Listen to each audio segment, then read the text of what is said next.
And as if a disorienting smokescreen were not enough, some species have the ability to release concentrated bursts of mucus-thick ink in tentacle clusters, known as pseudomorphs, doppelgangers that fool other sea creatures. That these species are grouped according to a common action rather than physical attributes or genetic evidence speaks to their enduring mythological status. Sea monsters, the erotic tentacles of a hokusai print. These are not representations of specific animals per se, but underwater enigmas upon which we can imprint our fears and desires. Watching Ditte Knus Tønnesen and Ronja Svaneborg pour ink-stained batter into waffle irons, it is hard not to see the spreading rivulets as grasping tentacles, the puffed grits of the steaming waffles as composed of anxious suckers, slowly anticipating a diner's kiss. Tønnesen and Svaneborg, operating as the collective Void & Co., have transformed Brooklyn's open source gallery into an octopus-themed waffle bar, Octopus Lab, complete with an underwater soundscape and dramatic photograms of mollusk bodies. The artists, as performers, clad in matching blue food service outfits, take orders from a food cart, a palette of ingredients before them: seaweed, turmeric, coffee, chamomile, crickets, lavender, vinegar, mushrooms, honey, flax seeds, dried cod, rose petals, all staining and perfuming the gridded treats. Beyond offering culinary curiosities, the lab asks an important question. Can food be more than consumption and glamour, more than sustenance, social responsibility, or decadent celebration? What if food offered more than its nutritional value and cultural capital, and entered into a looser field where interspecies knowledge and speculative reasoning come into play? This space, carved out by a seemingly absurd concoctive gesture, might shorten the gap between the consumer and the consumed. In other words, the abstract and opaque systems of food distribution in our contemporary condition may be countered by equally abstract movements on the other side. Movements espousing dissonance, disgust, symbolism, even sexuality. To understand how Void & Co.'s waffles operate through this lens, it seems appropriate to speak of two emotional poles present in the viewer's mind: fear and sensuality. First, the smell. Its overwhelming sweetness. There is something about the warm, flat note of wheat in concert with seafood's lingering mustiness that forms an olfactory paradox. While the waffle's primary scent is a nostalgic callback to the hearth, its oceanic component, octopus dried and ground to a powder, presents a direct antagonism. Is the scent of seafood not some funeral message issuing from an upside-down world from which life is plucked and washes up? This waffle treads water. On one side lives memory, comfort, habit, and on the other, murkier territory, alien knowledge. We can dissect it even further. The wheat's gluten stretches itself into one sticky mass, reanimating a whole that was ground apart long ago at some mill, while the squid's desiccated particles stagnate and putrefy, caught in the bubbling mess.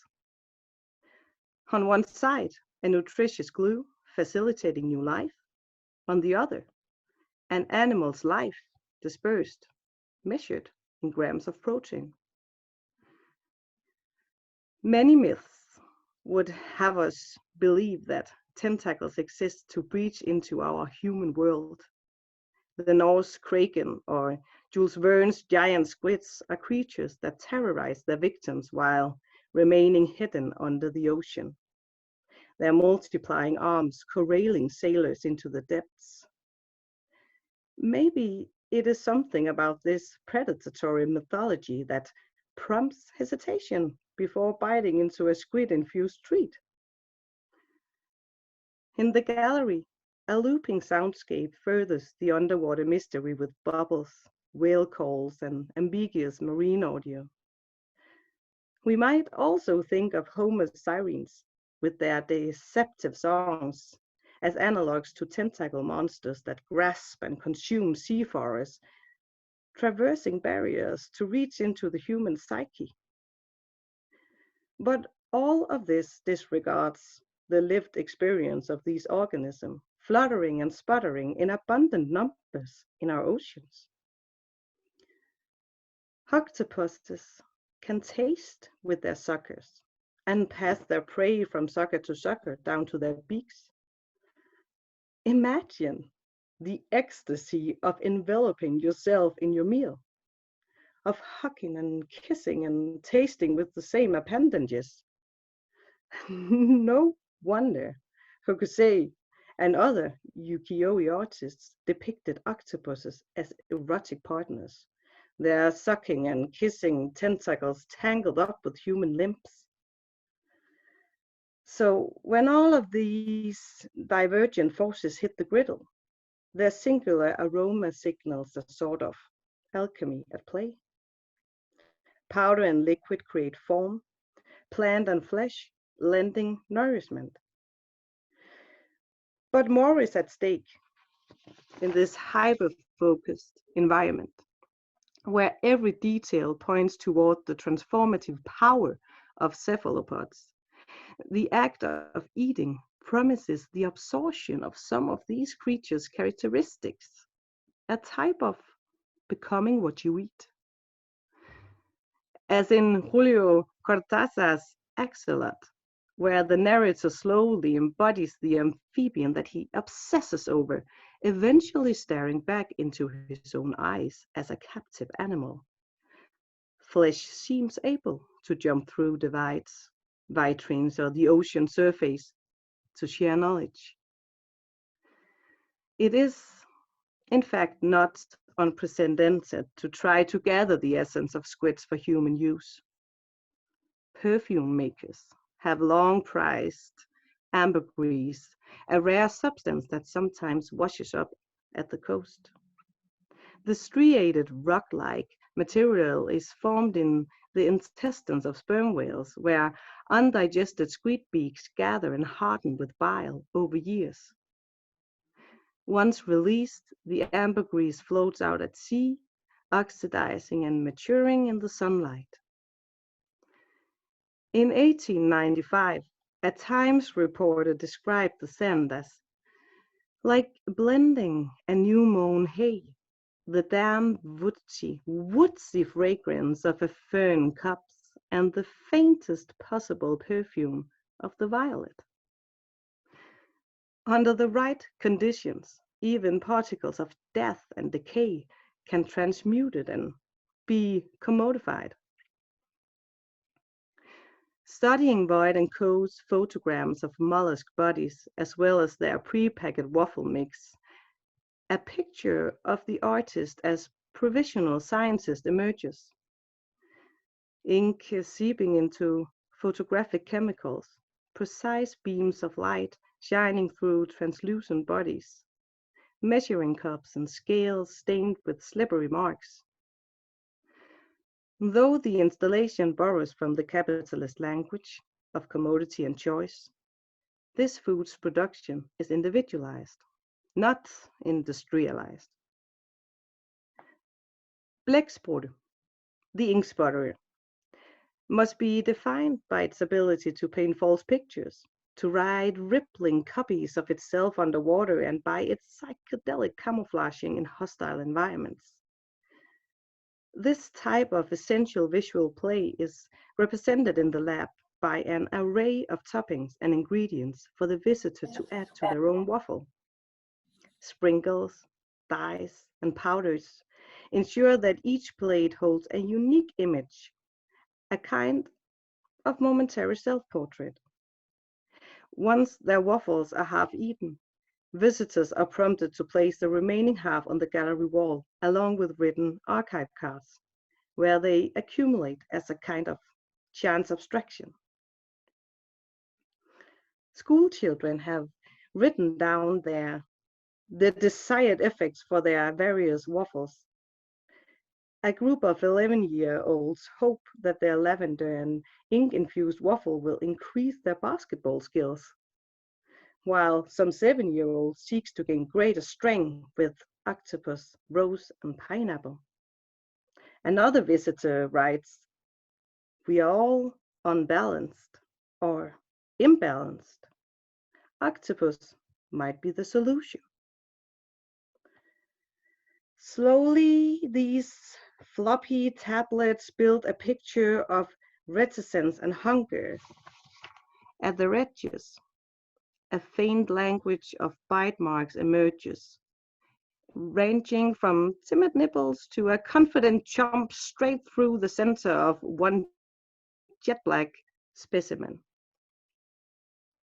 This grid of grits wobbles on its shelf, the waffles taking on a cartoonish quality, like tall buildings swaying in an earthquake or forgotten petri trays overtaken by multicolored viruses and cures sparring in topographic view.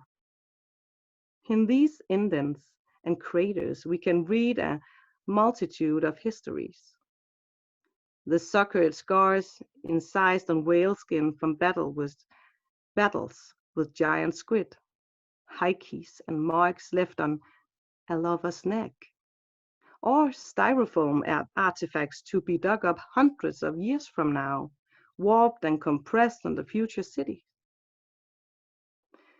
Though some of these waffles were met with disgusts, others were devoured with relish, their slight fishiness and unexpected delight. For an uncertain future, where our unsustainable habits will soon force us to consider alternate and radical food sources, we might take solace in the fact that squid ink is known to contain not only mucus and melanin, but also dopamine, a chemical partly responsible for the desire in the human brain. So watching the ink's pigments swirl and sizzle in the waffle iron, intoxicated by its aroma, it seems possible to glimpse into an unknown underwater world, to inhabit the life you are about to eat, and in one clean motion, to be met by your own lips, surprisingly human, real.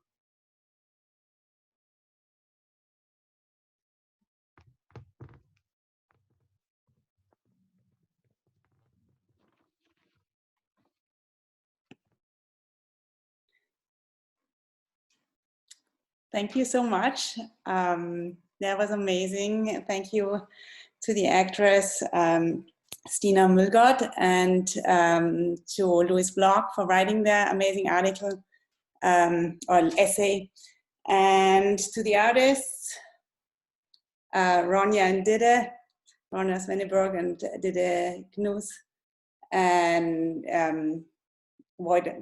together they are Void & Co. And also to Mike Tully for designing it. There's also a video that has been released today. I'm gonna put that in the chat right now. And